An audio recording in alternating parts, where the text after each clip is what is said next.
The Adventures of Huckleberry Finn by Mark Twain. As we begin the story, we find Huckleberry Finn being raised by Widow Douglas, Miss Watson, and other adults who are trying to civilize him. Huck's dad, Pap, shows up and demands for Huck's money, which he had acquired in the last book and was being held at the bank. The local judge, Judge Thatcher, and the widow try to get legal custody of Huck, but a new judge thinks that his dad can change from the drunkard he is now to a new man. That plan fails, and Pap returns to his old ways and kidnaps Huck. Huck escapes from his dad by faking his own death and has everyone believing that he was murdered by some thieves. While hiding out on an island in the middle of the Mississippi River, Huck finds Jim.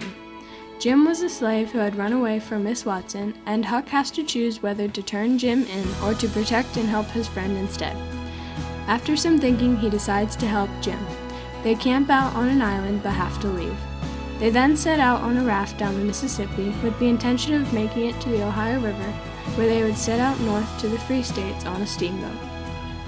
They missed the Ohio River and encountered some men on a wrecked steamboat looking for escaped slaves. Huck lies to them by telling them that his father is on his raft and suffering from smallpox. When the men hear this, it scares them. They give Huck some money and leave. That night, a steamboat runs into Huck and Jim's raft and they get separated. Huck ends up living with the Grangerfords. The Grangerfords and their neighbors, the Shepherdsons, have a little feud going on in which Huck gets stuck in the middle of. Luckily for him, Jim shows up with a repaired raft and they set out on the river once again. They live a pretty good life on the raft, but they cannot seem to escape the evils of the world. One of these evils are in the form of two men that call themselves the Duke and the lost heir of the French throne, who are obviously con artists. Huck does not have the power to tell these men to leave, so they end up coming along with Huck and Jim. Along the way, they pull several scams in small towns. In one town, they hear about a man who has recently died and that he had left much of his inheritance to his brothers. The two men try to steal the gold but fail and end up escaping with Huck and Jim.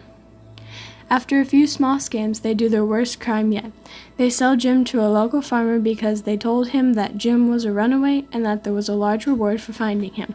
When Huck finds out where they are holding Jim, he decides not to tell Miss Watson, but to go and free him instead.